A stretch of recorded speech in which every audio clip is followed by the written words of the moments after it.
A story about a prince who would come to be known as Scar and an orphan named Mufasa.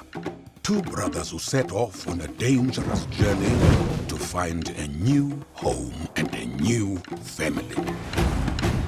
Why are you following us? I was hoping to find my pride. My name is Mufasa. I'm Sarabi. My name is Taka. He's going to start a new kingdom. Come with us. You don't have anyone. She does indeed have someone. That's Zazu, my scout. Don't eat him. You heard her. Do not eat me. Perfect. Hi, Barry. Congratulations on the movie. Thank you. So I saw in another interview that you did that you initially, when you got the script for Mufasa, you weren't even planning on reading it. You were just intending to say no. I want to know, when reading it, what scene specifically it was that made you change your mind and say yes to the project? It was a series of scenes, a run of scenes. There's a moment where this very calamitous thing happens, and you realize that Scar, Taka, and Mufasa are going to absolutely have to go on this journey together. They're going to absolutely need one another. And yet, having the knowledge of where that relationship ends up as they're running towards the sunset, I just thought, this is so deeply moving. And it's moving because of, the text itself, but also because of how it's recontextualizing, what I think or what I've thought at that point for 25 years with these two characters. And that's when I just knew there is something so deep, so rich, so meaningful here that I have to take this job. So I want to know what your relationship is to the original Lion King, because obviously you were a teenager when it came out. It wasn't something you grew up with. So did you see it on original release, or was it something that you just came to later? I didn't see it on the original release. I'm a child of the VHS, DVD generation, physical media.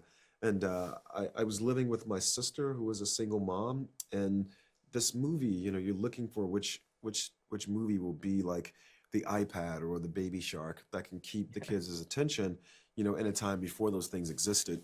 And The Lion King was the movie that my nephews wanted to watch the most, even though as they watch the film, every time they watch it, they're being forced to process this very complex emotion, which is, a child having to reconcile what it might be like to lose a parent. And I just thought that was a really powerful thing. Even then, before I knew I wanted to become a storyteller myself, I recognized how powerful a tool the storytelling in that film was. I mean, I know that a lot of filmmakers have that same relationships to seeing Disney films growing up. I mean, did you have that more generally to Disney films, or was that just a sort of a penny drop moment just later on? No, I did have it generally. I mean, no one's watching, or at least I wasn't watching, Claire Denis, as a 12-year-old, as a 14-year-old. It was things like Little Mermaid, The Lion King, and then of course Toy Story when the Pixar movies came into being, and even the earlier stuff like Lady and the Tramp, just like really, and Bambi, just like these really wonderful but very serious, serious subject matter, or at least they have very serious and honest emotions within them. That was the bedrock of many of our childhoods.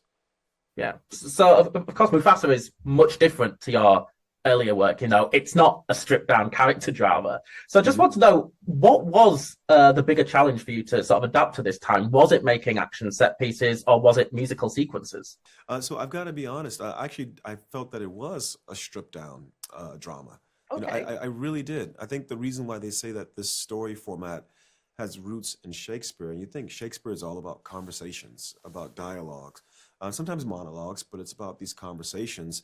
And I feel like when you really pull the curtain back, of CGI, lions, all this other stuff, it's really just a series of conversations of people who exist in these very rigid and sometimes unfair, unjust, like social scenarios, social dynamics, that have to do with royalty, have to do with this idea of who belongs and who doesn't belong. And so I really did, the magic trick was to really to just erase all the pomp and circumstance, all these sort of like dressings, and really realize it is a stripped down drama.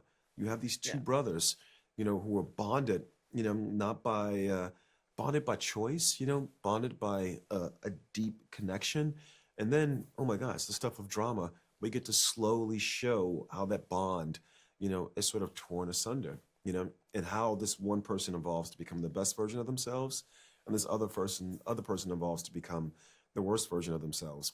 The technology that you make the film with, that stuff was extra.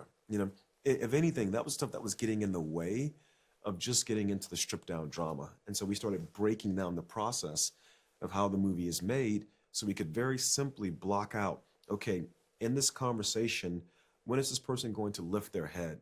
When are they going to step away? When are they going to step towards? Because that's the stuff that's going to really communicate the weight of these conversations. I think the way that we made this film, we didn't allow it to become a distraction. We literally put the animators in suits so that they understood when the actor performs this line, that means something. The way they communicate it, that means something. You need to reflect that in the way the model moves. You want to make a smaller project next. So I just want to know, is there any sort of project on this scale that could lure you back into making something of this size? I wouldn't have made this film if the script wasn't just absolutely wonderful. And so if the next script that comes through my door that I don't write myself is something that needs a budget of 1.5 million like Moonlight, I'm gonna go make that.